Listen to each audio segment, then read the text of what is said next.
So I guess I will now begin to introduce you, but it will take like 2 or 3 minutes. Yes. Okay, so ladies and gentlemen, hello and welcome to the online course on East Caucasian languages organized by the Linguistic Convergence Laboratory of the HEC University, Moscow, Russia. My name is Egri Zakirova. I am a research assistant in the lab and the moderator of today's session. This is the 8th lecture in the series of 13 entitled Agreement in East Caucasian Languages. Today's speaker is Dr. Marina Chumakina, who is a research fellow in the Surrey Morphology Group, University of Surrey, United Kingdom. Before introducing our speaker, I would like to clarify some organizational issues. As usual, the lecture will be recorded, live streamed on YouTube, and stored there afterwards. The lecture will go uninterrupted, followed by a question period. Those of you who are joining the lecture via Zoom will be muted throughout the session in the interest of the lecturer and sound quality.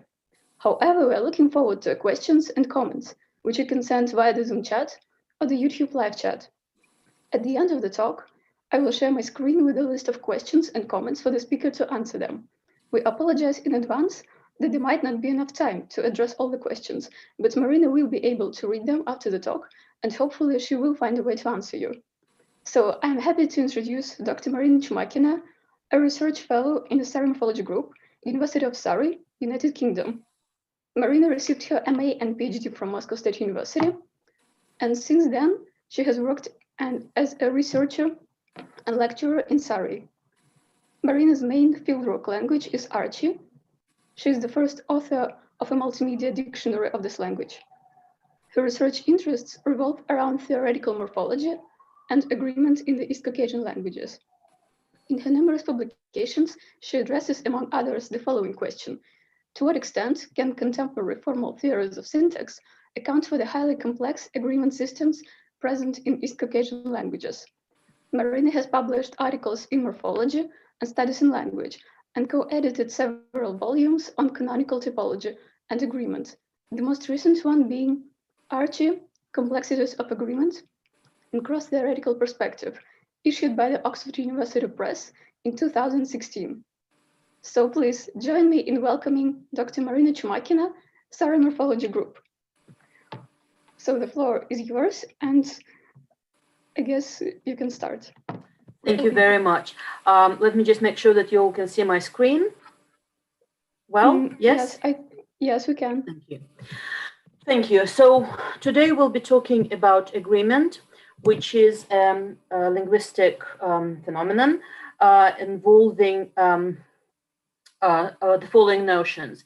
When we talk about agreement, then we talk about a domain within which operates, morphosyntactic features which are involved in the agreement, and target and the controller. Example 1 from Archie illustrates all those points. So you can see the first domain that we'll be talking about is the clause, the whole clause. The whole of this sentence, in fact, represents the clausal domain. And normally in sort of typologically familiar situation, the clausal domain will involve a verb as the target and one or more of its arguments as controllers. The features involved will be person, gender, and number, and these are most usual agreement features. So it is in this example as well. So the target of the clausal agreement here is the verb slaughter, which agrees by prefix in third gender singular with the absolutive of the clause os haran, which is a noun of in third gender. Nach Dagestani or our languages, East Caucasian languages, are known in that for them, clausal agreement very often involves more than just the verb as a target, but we'll be talking about it a bit later. Second domain shown in this example is the noun phrase with Ushmin, my brother, where the agreement is controlled by the head brother, which is a genitive, noun and genitive case, and it controls the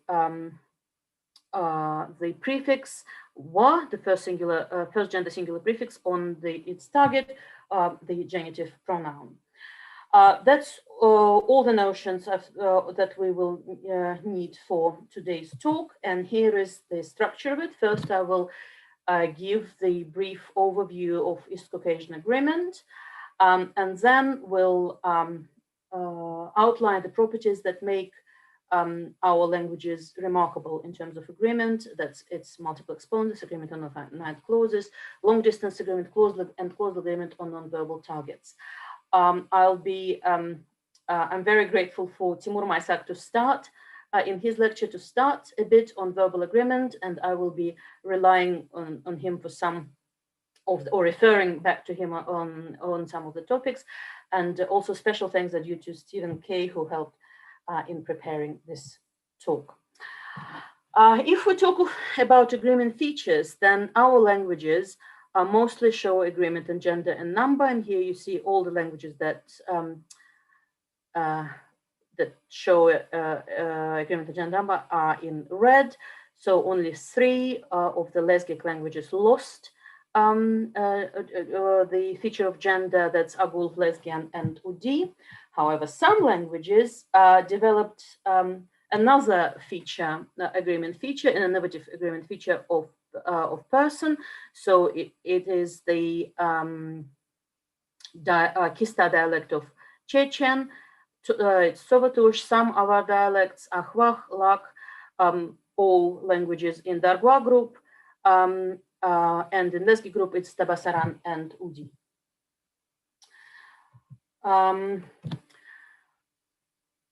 When we talk about the values and the ways of realization of this agreement feature, namely gender and number,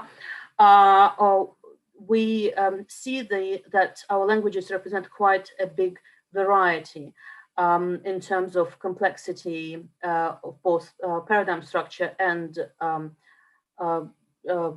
realizational exponent diversity. Avar is probably one of the simplest languages. It has 3 genders, masculine comprising human males, feminine human comprising human females, and neuter everything else. The plural does not distinguish gender, and all the verbs use only prefixes to mark agreement, except for one verb do. And as you can also see, each value has its own dedicated exponent, which makes this system just about the simplest in our range. Akusha Dargwa represents slightly more complex system. You see that besides prefixes, we have infixes as well, and the syncretism is a bit different. Akusha Dargwa oppose masculine and feminine in the plural to everything else, and that opposition actually is very common in Dagestanian, and very often it is referred to as human plural versus non-human plural.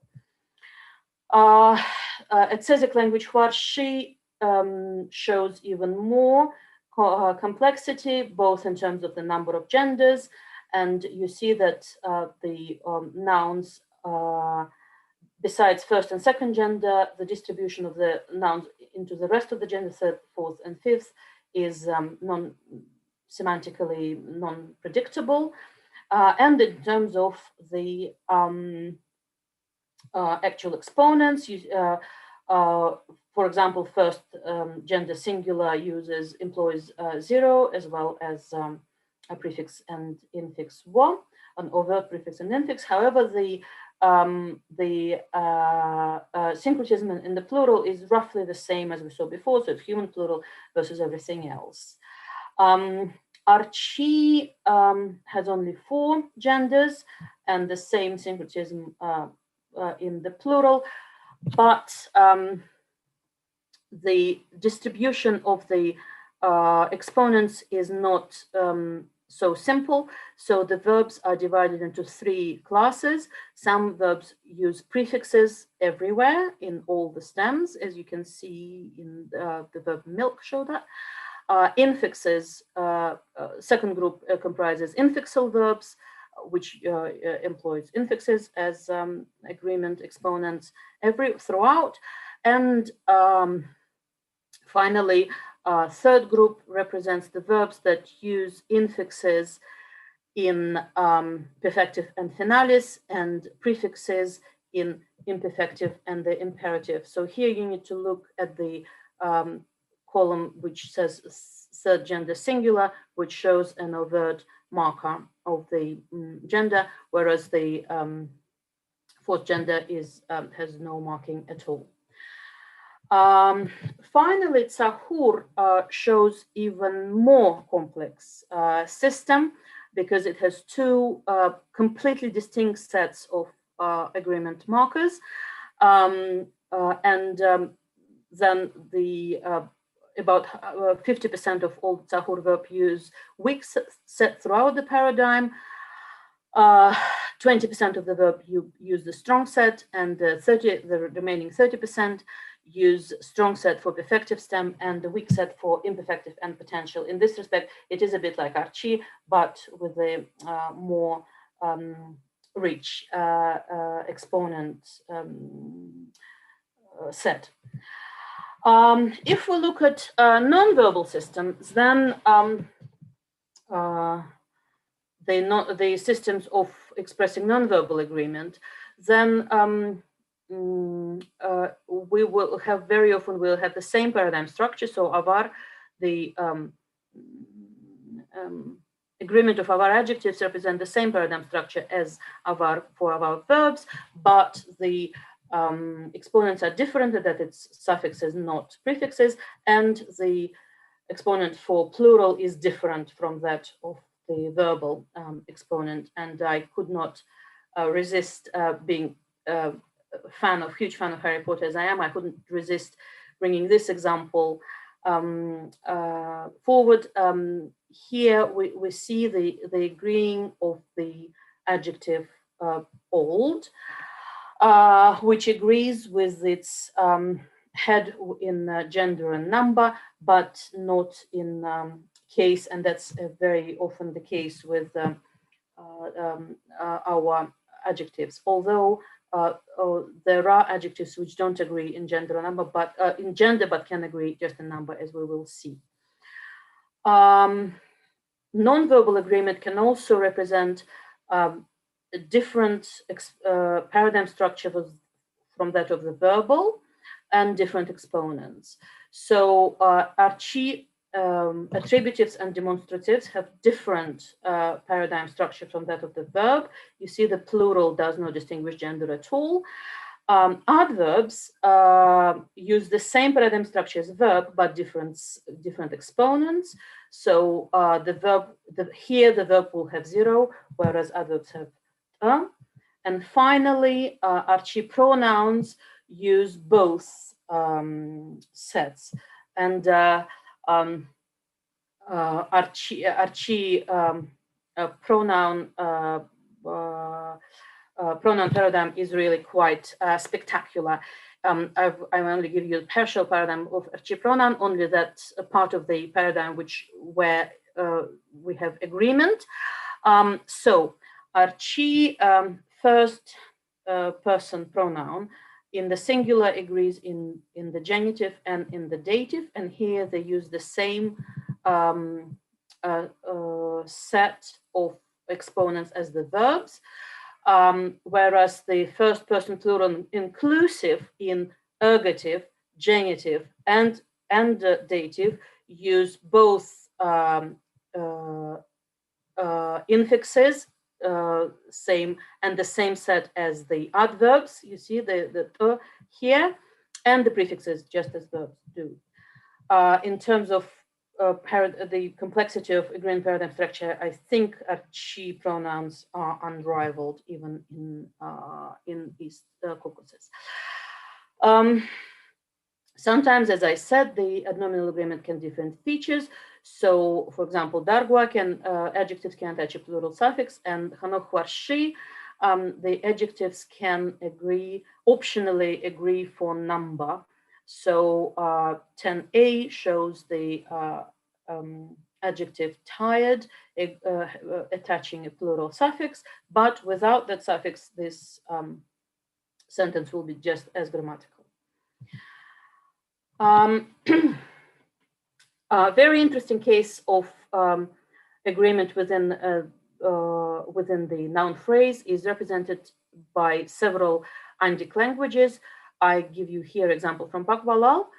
The genitive case of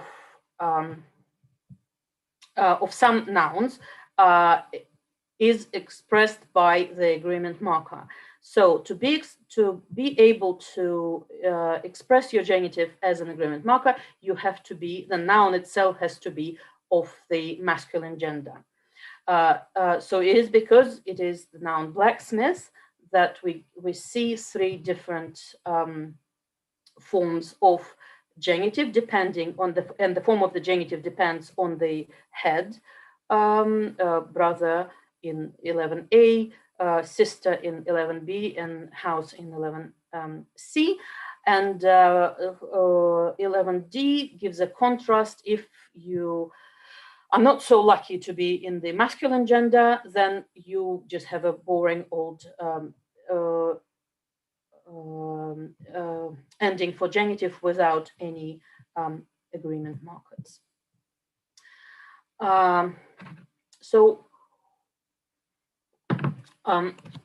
Now if we talk about agreement domains, as I said, the two main domains are clause and P, and I will also say a bit about numeral phrase. So in the clause, the structure of the agreement is quite simple. The absolutive controls agreement on everything. The examples here show different verbs which take different, different languages and different verbs. First one is the transitive verb, which takes its argument in genitive and in ergative and absolutive. Number 13 shows a different language, kvarshi, in transitive verbs, which takes the only argument absolutive. And finally, 14th from Archie, it's the verb of so-called experiencer verb, which takes its arguments in dative and absolutive. In all three cases, the agreement is controlled by the absolutive. And I thought it will be quite nice to look at the number 12, where the ergative is the ergative of the nominalization, the cleverness or resourcefulness of a little hare saved the whole forest. So this is, the forest here, the absolutive, which controls the agreement on the prefixal agreement on the verb. But as I said, it is East Caucasian languages, so it's not just the verb which can be agreement target, but everything else on the almost everything else in the clause, at least in some languages. So in Archie, the controller here is the word guest, absolutive guest. Guests in the plural. And it controls the agreement, plural, human plural agreement in the verb, epchni, but also on the adverb ditabu, and also on the dative argument of the verb, bez, which just happens to be expressed by the pronouns. And I've already shown you that Archie pronouns in certain cases, namely in genitive and dative in the singular, can agree. In the noun phrase, it is the head which controls the agreement, irrespectively of its case. So when we talk about the agreement in the noun phrase, we don't need to look for the absolutive. We just look for the head. So here it is the this noun woman, hakoi, which is in the superlative, but the beloved, the participle, agrees with it in gender, and this one as well, his own beloved woman. Numeral phrase represents quite interesting case here, because it's the head of the numeral controls agreement and in gender on the numeral, if the numeral happens to be an agreeing item. But at the same time, the numeral dictates the head to be in the singular. So even if it is very large numeral, like 550 in example 16, still the noun stays in the singular and the verb agrees in fourth gender singular. And the numeral itself, only the 50 here agrees, but it agrees in fourth gender singular with the house noun. What she shows the same thing. So when you have just the noun phrase grown-up brothers, then the brothers will be in the plural, and the adjective will be in the plural. When it is when there is a numeral involved, that the numeral dictates the noun to be in the singular, but as you can see, the adjective can still remains, it can still optionally express the plural. And also sometimes, so when you do elicitation with numerals, you will never get noun in the singular, but in the text, actually, it sometimes happens that either the nouns or the verbs just slip in the plural, and you have an example of semantic agreement, and I just put it here for you to look at it later yourself. So we talked about agreement in gender and number, and now it's time to have a look at agreement in person, which has already been slightly touched upon by Timur Maysak in his lecture on verbal systems. So these bullet points are taken from Timur's lecture. So recall that agreement in person is marked either by suffixes or enclitics, and some of them have a clear origin in personal pronouns. And also in some languages, the person agreement can attach not just to the verbal constituent, but to other constituents, provided they are in focus.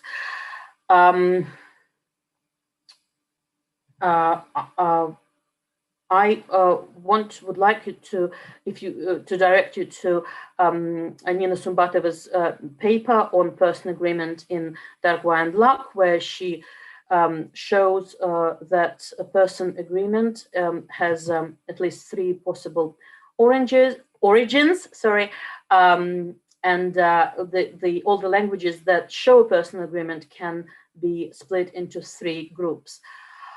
The first group, where the origin of a personal person agreement is clearly personal pronouns, and the controller of the agreement is looks a bit more like our familiar European subject. Next group has its origins where the personal person agreement has origins in participles, and there is a different structure of the paradigm, and also the controller of the agreement is either subject or the agent.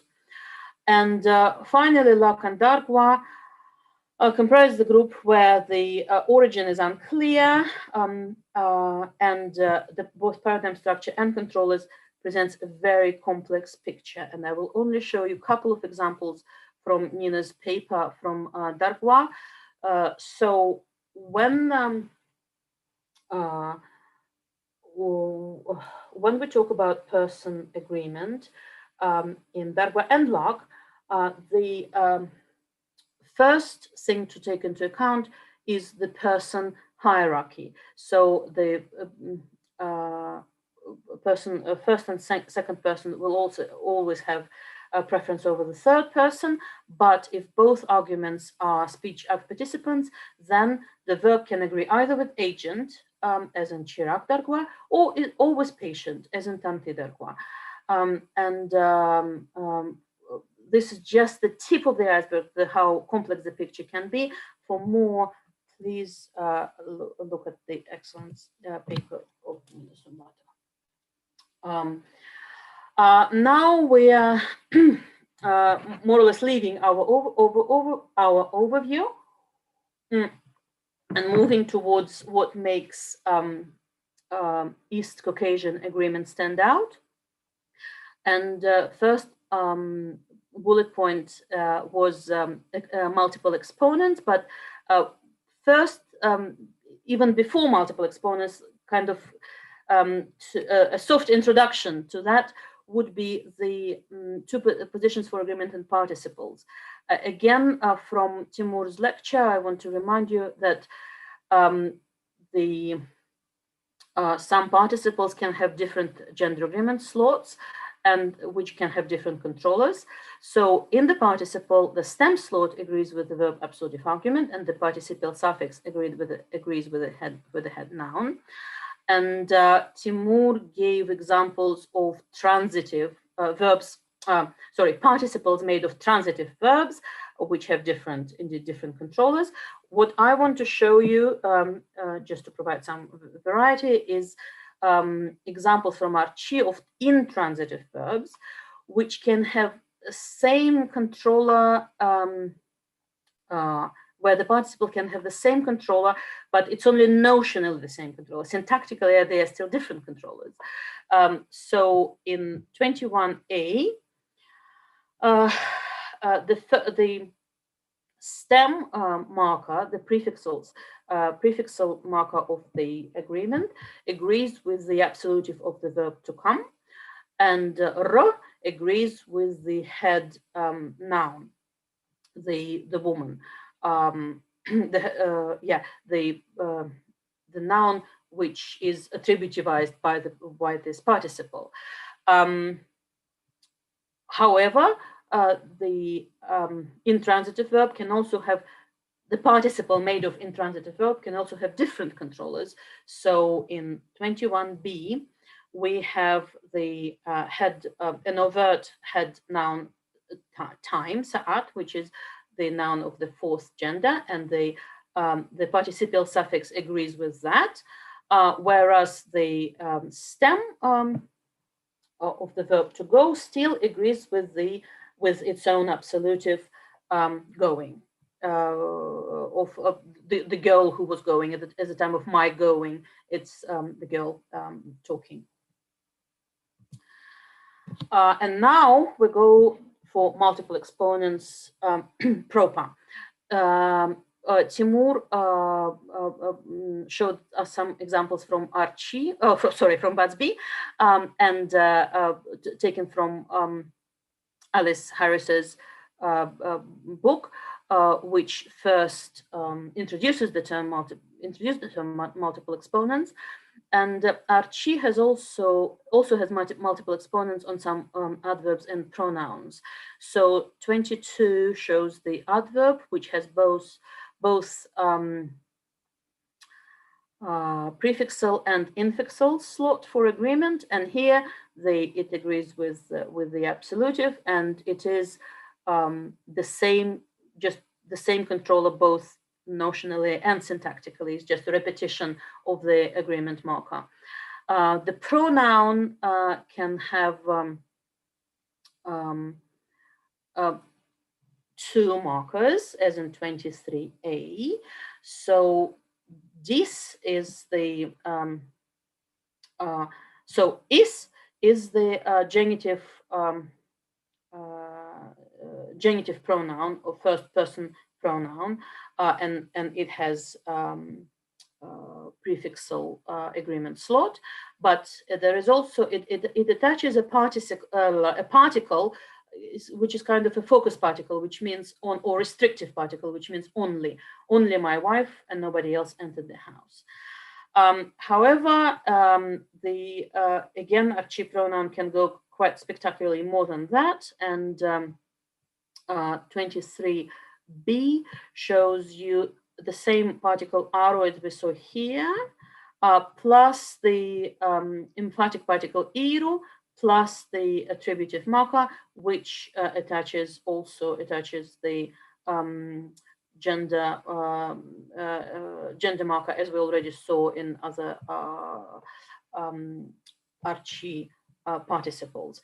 So here, in the end, you have 4 gender number markers, all referring to the same, all controlled by the same controller. Another quite spectacular property of East Caucasian languages agreement is the agreement in non-finite clauses. Again, typologically, we kind of are used to the situation that agreement only operates in the finite clause, and especially the person agreement behaves like that, and the person agreement in North Dagestani languages also behaves like that. It only operates on the finite clause. However, the gender number agreement can attach to non-finite forms as well, non-finite verbal forms as well. So we've already have seen the participles, which agree even more than once. Also, converbs agree in all languages that I know, all East Caucasian languages. Here I give you the example from a Tsezik language, Farsi, where the converb licking agrees in fourth gender prefixally with the absolutive buza, which is the embedded clause. So within the main clause, the mouse got drunk. How? By licking buza from her hide. So mouse is third gender, the main, the absolutive in the main clause, and the main verb form, the head of the finite clause is drink, the verb drink, which does not show agreement. It's just its lexical property. But the converb licking agrees with its own absolutive. Mazdas, or adverbal nouns, can also show agreement, as example 25 from Archie show. So you can already see that this is the non-finite clause, even from the translation, because she was a good, a beautiful girl. And then the sentence continues and has the finite verb as its head. So here you have the adverbal noun, or masdar, from the verb to be. This is the masdar. Kul is the masdar suffix, and it's in the inessive case, which is the case that code, when used with masdars, very often codes the cause. So it's the causal dependent clause, and it agrees with the whole form agrees prefixally with the absolutive law, this girl, good and beautiful girl. And finally, infinitives also can agree, and it even sometimes kind of causes misunderstanding, or some linguists say you can't call this infinitive if it agrees, but it remains the same. The form that is used as a complement of the matrix verb, like here, can still retain its possibility of agreement. So here in avar, you see the matrix verb want, which takes as a complement the whole clause to see the surgeon, and that also that verb takes as his second argument the dative. Here it's sick man. And so the embedded clause headed by the infinitive agrees with its own absolutive surgeon in gender and number. This example nicely leads us to the next topic, which will be long distance agreement. So look here. When we have a matrix verb, which takes the whole clause as its complement, then it normally agrees with the whole clause and uses either the neuter, or if the language has more than 3 genders, then it takes kind of the default gender. In Archi, it would be gender 4, for example. And you will see in says it will be gender 4 as well. So 27 and says also shows a matrix verb to know, which takes a clause, the whole clause as its complement. The mother knows that the boy ate the bread, and the know agrees in 4th gender. However, in says, there is a second possibility for this variation for this sentence. The verb, the participle, the matrix verb can also agree with the absolutive of the embedded clause. Here it is bread, and it agrees with bread. And Maria Polinsky, I think, was the first who called it long distance agreement. In Russian, it's called прозрачное согласование. And they, Polinsky and Potsdam, in the paper from 2001, claim that it says the long distance agreement is triggered by a constituent which must be a topic. So it only, this 27b is only possible if bread is a topical constituent. In general, this situation, as in of long distance agreement, is presents some problems for syntactic theories, because the agreement must operate within its domain, within the which is the clause, right? So it cannot really cross the clause boundary. But Polinsky and Potsdam claim that since topic kind of goes on the edge of the clause, it becomes visible for the main clause as well. Long distance agreement is represented quite widely in East Caucasian languages. Here I give another example from Archi. So the girl likes drinking whey. To like is the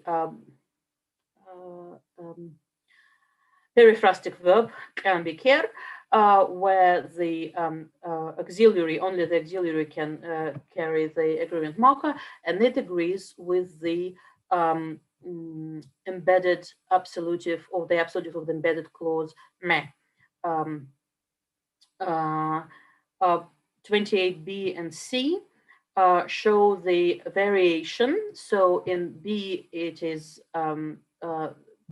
normal agreement, not long distance agreement. So sinshi edi, so the girl knows, lahas sinshi edi, to know is another periphrastic predicate, and it agrees in 4th gender singular with the whole clause, kvarabchas, to how to sow, and in 28c, the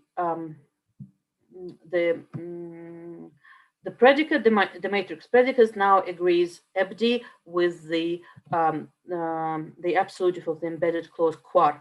So compare edi with ebdi. That's the difference. And also you see that in 28c, the embedded clause is actually embedded in terms of linear order. It is embedded in the main clause, and this in Archi seems to be a more preferable word order for long distance agreement.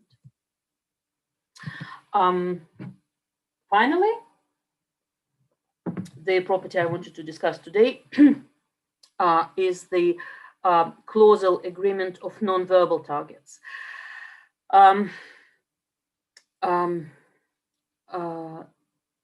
Many different parts of speech in East Caucasian languages can have a morphological slot for agreement, agreeing clausally. It can be adpositions, adverbs, nouns, pronouns, and participles. I already shown you Archie pronouns, so I'll be just showing you other examples. So the example of the agreeing adposition is represented by, firstly, by avar, where avar takes postpositions like all East Caucasian languages. So we have a postpositional phrase, tusna kalda janiv, in prison. We have the postposition janiv, which takes a certain case of the noun, but instead of agreeing with its own noun, with its own complement, as some other agreeing adpositions do, not in East Caucasian, like a Celtic adpositions, this particular postposition agrees with the absolutive of the clause rasul in masculine singular. Archie shows another example here of agreeing postposition. In Archie, it is a postposition epan, which takes inlative as its complement, and it means up to, but agrees with the absolutive of the clause gazette. So the point here is that these adpositions do not have a direct syntactic connection to the absolutives. So there is no direct syntactic connection between the target and the controller between agreement target and controller, and yet the agreement happens there. Archie is interesting and again stands out from all other languages that I've looked at so far, in that normally the postpositions in East Caucasian languages can be also used adverbially, whereas, and it is also the case in Archie with most of the postpositions, except for the only agreeing postposition. That postposition cannot be used adverbially, i.e. without the complement noun. Another part of speech that can agree in East Caucasian languages is clausally is adverbs.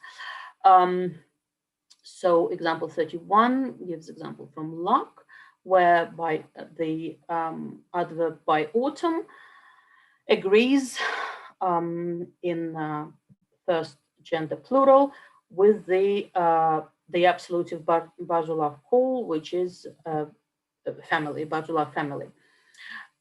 So the deal with the agreeing adverbs is that it is not so exotic typologically. There are quite a number of other languages from other families which have agreeing adverbs. For example, some varieties of Romance have agreeing adverbs, and Hungarian as well, and the Indic languages have agreeing adverbs, but so the syntactic theory had time to kind of grasp this fact, and the claim so far is that the adverb can only agree provided that it is quite a low adverb. But I think the by autumn doesn't look to me particularly like a very low adverb. So I do think that luck kind of contradicts the main theoretical claim so far put forward to about agreeing adverbial agreement. Hwashi shows another example of agreeing adverbs here. Depending on the gender of the absolutive, it can be id or up to different forms. Finally, nach the extension or East Caucasian languages have agreeing nouns, which is really quite something really quite spectacular. And it is and nominal agreement represent a very special case even within the family itself. First of all, if there is a position for agreement in the nominal paradigm, then this agreement will not be restricted lexically. So I should have said probably at the very beginning that whenever we talk about agreement in East Caucasian languages, even when we talk about the agreement on verbs, we normally have the situation where only part of the lexicon actually agrees. So with the verbs, it can be a quite substantial part of the lexicon.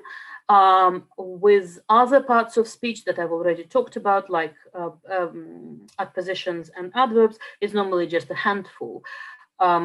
And the same with pronouns, only some pronouns in Archie agree. Whereas when we talk about nouns, once the agreement got its place in the paradigm, then it affects the whole lexicon.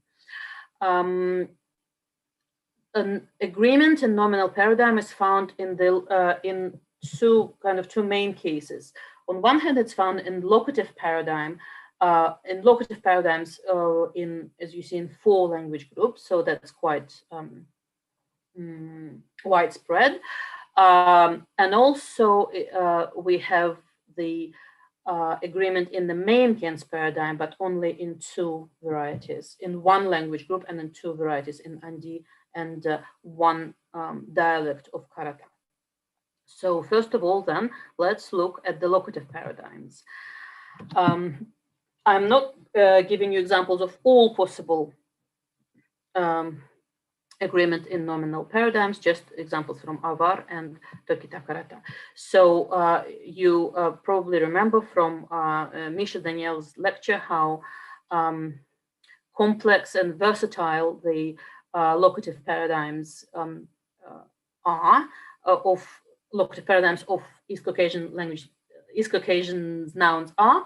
And the agreement just adds another dimension.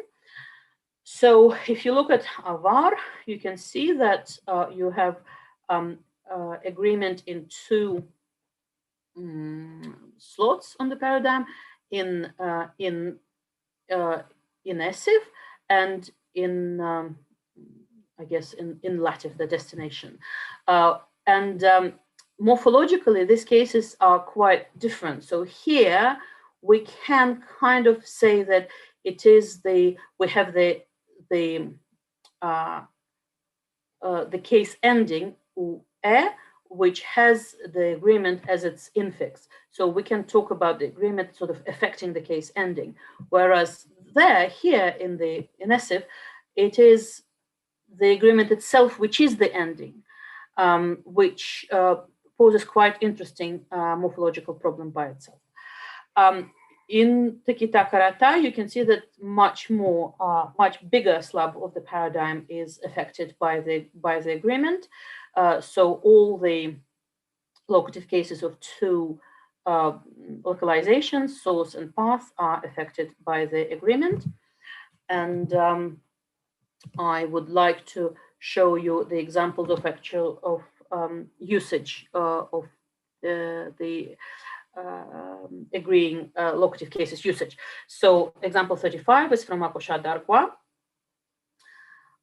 which has an agreement in 2 places. First, it's the inellative of the verb time, where you have the, again, here it is in between the localization and the directional case. So I guess it poses also a morphological problem of where to put the agreement exponent. And in here, the in case basically consists of E plus the agreement marker.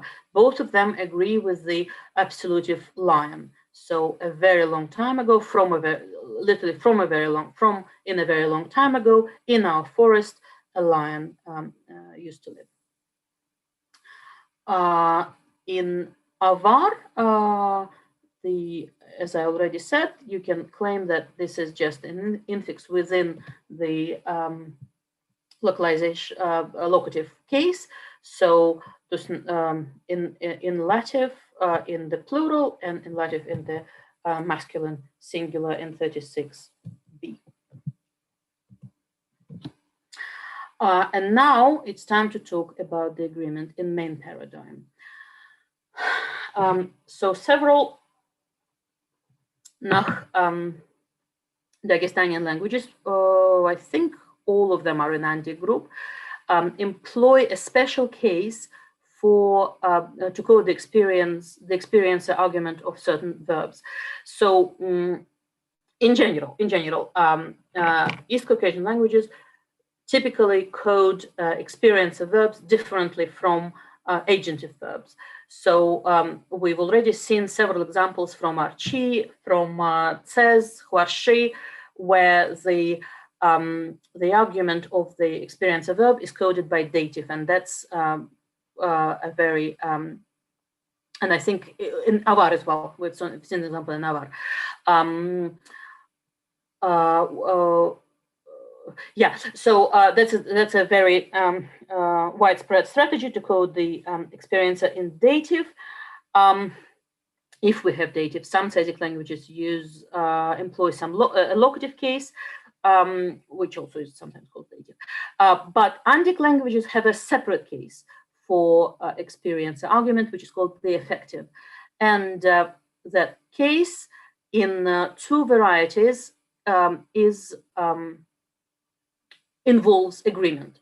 So number 37 from Gagatlia ND shows the clauses with the verb to see, which takes effective case, and you can see that the effective case is different. The form of it is different, ilubo versus iluro, depending on the class of the absolutive of the clause. In Tokita Karata, son here, the son knows, agrees in the same way as the verb agrees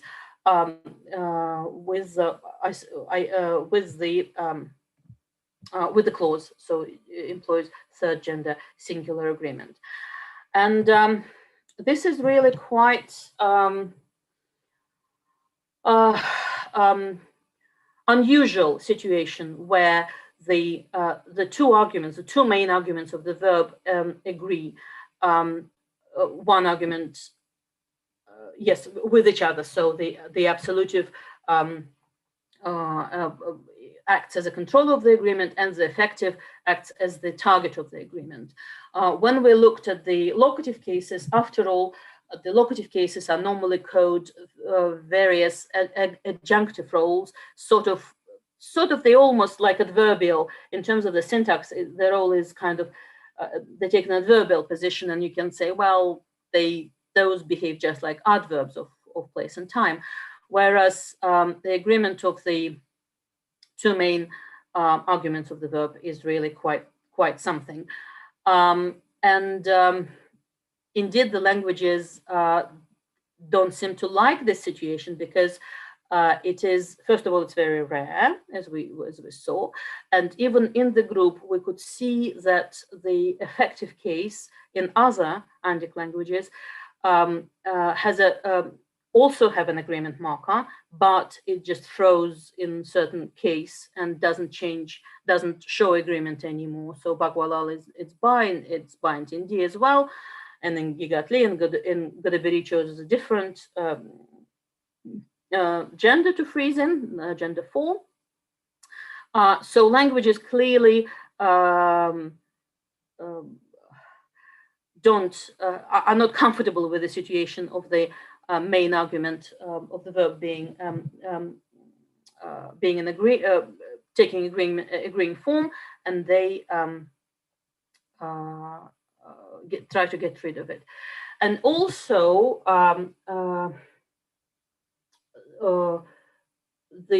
if we ask the question how we end up with this situation, we can say that the historically effective used to be also in the locative paradigm, and in ND the agreeing effective also can still be used in the locative function, as the example 39 shows. So the verb, the noun castle is in the effective case and is a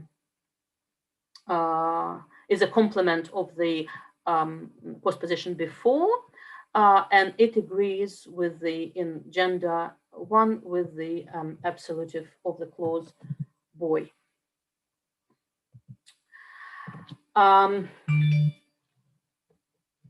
There is not much, so far, there has not been much theoretical discussion of this particular property of North Dagestanian languages, namely the clausal agreement of non-verbal targets.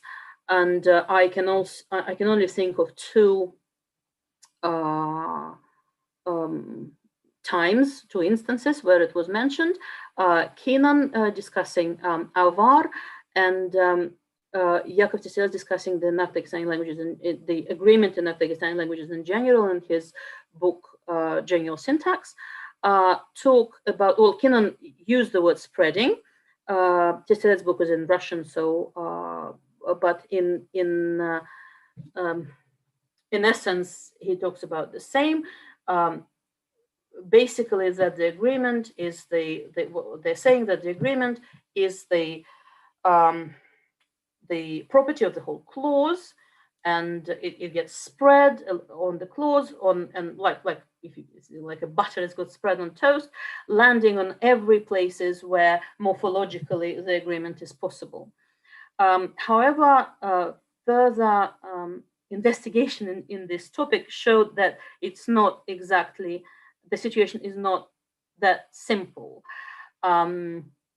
So if you think about the spreading, you first need to think about the verb, and so the verb agrees in a certain way, and then the non-verbal targets just repeat what the verb does. Well, in Archie, in the bi-absolutive constructions of Archie, shows that it's not always the case. The bi-absolutive construction is a variation of argument alignment, where instead of for the transitive and sometimes dative verbs, but let's talk now about transitive. So for the transitive verb, where you normally have ergative absolutive, in certain tense aspect combination, it is possible to have, instead of ergative absolutive, you have two absolutives in the clause. So, and then, so here it will be zon, I, absolutive, and but it's sort of adjunctive absolutive, and house, nok, which is patient absolutive. The verb here, as in most cases of bi-absolutive constructions, the verb is represent a periphrastic, is in periphrastic form, where one part, the lexical part, agrees with the patient absolutive. So Armat agrees with the house, and the copula agrees with the agentive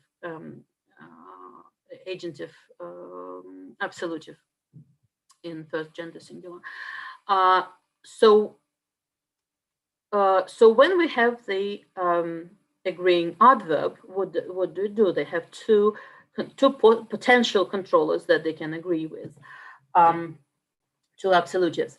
And in the description of Archie grammar, it is said that Archie absolutive can only agree with the lower absolutive, the patient absolutive. So it will be house. So 40A represent exactly that situation, where both both adverbs agree with the house. However, another configuration is possible where the one of the adverbs agrees with one absolutive, so, and another agrees with the other. So in 40b, always agrees with the zon, with the agentive absolutive, and alito for free agrees with the pagentive absolutive no. That seemed to be going against the idea of agreement spreading, also because this situation, the different agreement, is only possible when you have some semantic difference. So Abadie kind of modifies the whole clause, or it modifies the agentive clause more, or the agentive absolutive more than it modifies the house, whereas alito clearly modifies the house. I've always fixed the house for free, and the other configuration is not possible, as you can probably guess. They always cannot agree with they always cannot agree with no, and for free cannot agree with the agentive absolutive. So, and there are some other more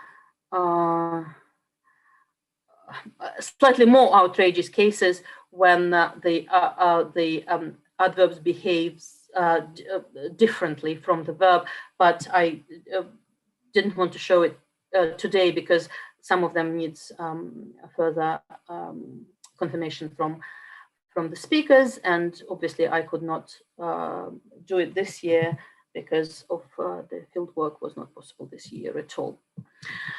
So finally, I've shown you, as I hope, a very beautiful, elaborate, and versatile system of agreement. Just as elaborate and beautiful as the Archie headdress here, shown here, and the spread that they are sewing. But does it do anything, really? There was one, there is this idea that languages without agreement use more means of referential tracking than languages with agreement. So languages without agreement will be using more pronouns and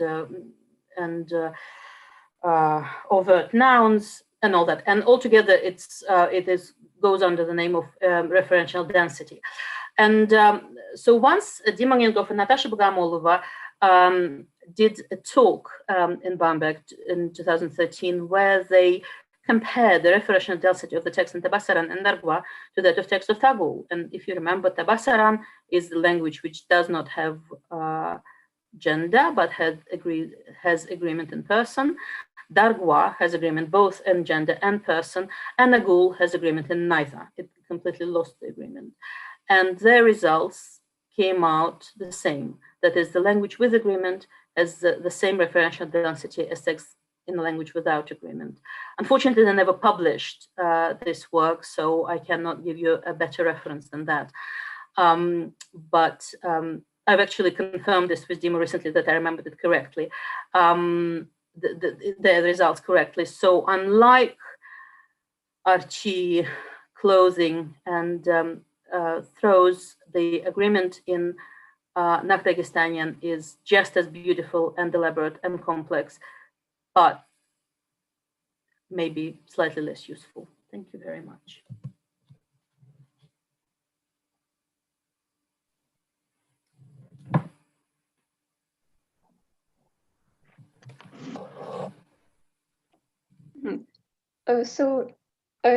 Dear Marina, thanks so much for this lecture and for this wonderful picture. And now we're moving on to the questions. So dear listeners, thanks a lot for these questions. I'm now going to share the screen so that Marina can answer them. Yes, please.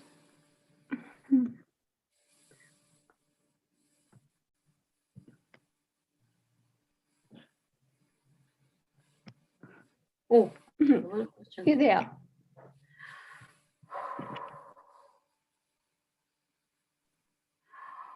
Ooh. Oh, well, some of the questions have been already answered for me. Thank you very much. So yes, Timur has already answered about the verb do, or have to put the glasses on now, in avar. Yes, so Timur very nicely answered the first questions on avar. Does adjective agreement depend on whether an adjective is a native? Interestingly, normally, to be honest, I don't know the answer to this question, but I know that at least in Huarshi, the loans normally behave agreement-wise. They behave. They don't have any trace of the fact that they're loans. So that kind of points to the direction. So yes, if it's a loan from avar, it will behave still according to Huarshi agreement laws, or Huarshi agreement rules rather. So I would say that the agreement of adjectives shouldn't depend on whether it's a loan or not. Well, as such, but it might depend on the degree of integration, just like in Russian with beige and Bordeaux. But I can't answer to any. Right, I cannot see. Can we move it a bit? Hang on. Can agreement and head marking be distinguished? I believe so. Yes, yes, I believe so. Well, the head marking is the marking of the on the head of the feature that has some, at least potentially can be semantic, whereas agreement is the copying on the target, the feature that for that particular target is formal. There is no semantic. There is nothing that changes the semantic of the verb if we change its agreement, value, if that's answer the question. Why does the log example 31 seem to show a subject of transitive? Oh, I can't see, sorry. In the absolutive. Oh, I think that because it must be a bi-absolutive construction. Yeah, I think that's the thrashing is the bi-absolutive construction there in log. Dictionary says that some verbs have a note saying that the absolutive should be in the singular or the absolutive should be in the plural. How usual is this type of agreement in East Caucasian languages? Well, it's not an agreement as such. Oh, Johanna is answering. Oh, very nice. Yes.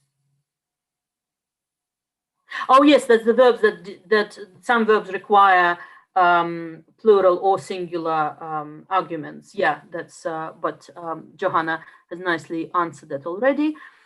Do I understand it correctly that there is no East Caucasian language where nominal modifiers exhibit agreement in case with the head noun? I think this is the case. Yes, I think that's true. So the nominal modifiers like adjectives or demonstratives can take case if they use headlessly. So if you take the noun out, when noun is not used, then the I can say I gave this gift to my beloved woman, and then beloved will be just a participle and woman will be in the dative. But if you say I got this gift to my beloved one, beloved, then the participle will be in the dative, and the woman will not be expressed at all. In general, do you know how typologically common is? Oh, hang on. Can we put up a bit? Typological common. Oh, stop. Agreement concord within noun phrase. I can only. Well, I don't know if we have. I don't know if we have people in the audience who can answer it better than me.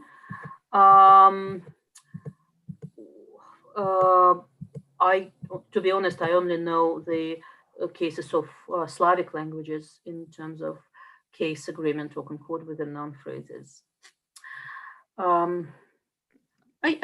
Sorry. Well, there were replies to that. Modifiers to noun. Stop. Oh, Jesse already answers. Jesse already answered that. And Timur has already answered. Some absolutely first oblique agreement. Yes. Well, absolutely. Yes. Yeah, absolutely for an oblique agreement. Yes, I didn't want to talk about that because it doesn't seem to be agreement as such. Because oblique. Well, yeah. Yeah, I don't think it's such a clear case of agreement, to be honest. Absolutely versus oblique, but it's just because obliqueness is a funny as a feature. But yeah, if we talk about absolutely versus oblique, then yes. So in some languages, as Timur says, in Zezik and Sahur, if the noun is the head noun is a non-absolutive case, so any other case but the absolutive, then the modifiers have a special different form from those that modifies the absolutive. That's about it. I'm not sure I understood your point. Stop about the postposition and the adverbial use in archi. Right. Well, in archi there is only one agreeing postposition, and that particular postposition is not used adverbially, i.e. without the noun. All other postpositions can be used. So you can say, for example, behind, you can say behind the house, or you can say behind, meaning long time ago, for example. So the postpositions can be used as adverb without complement nouns, except for the only one postposition that agrees. It cannot. Oh, could you please explain how the agreement in biabsolutive constructions is against agreement spreading? Well, it's just because okay, I agree. Yes, biabsolutive constructions do not pose such a brilliant case against agreement spreading, but they at least in archi, the variation on the agreement of the adverbs is dictated completely by the semantics. It's only if there is any semantic difference possible in difference in terms of the scope of the adverb, then the variation in agreement is possible, and that doesn't seem to me to follow the formal structure of the predicative agreement of the predicate. That's all that I can say for now. Can I see the Timur's question? I'm not sure. Oh yes, well Timur says the same. So yeah. Well, Timur picks the same point, and yes, I agree that that particular case was a bit weak as an argument against agreement spreading. Totally agree. So are you saying that in terms of referential density or tracking, agreement is not consequential? Yeah, precise. Yes. Well, it seems to follow from that brilliant talk. And what is the function of agreement? That's a very interesting question. I think we still need to look to think harder on the function of agreement. I mean, we know that in Dagestani languages, the agreement can also be used to mark topic and focus. So that's one of its functions. For other functions, yeah, we need to think. I think we need to think harder. Does the bipartite conception log show the same properties agreement as the Archie one? Yes, I believe so. Yes, I believe so. But I'm not such a specialist in log. Do we have any more questions? So thanks a lot for your answers. I guess we're out of questions, and so I will stop sharing.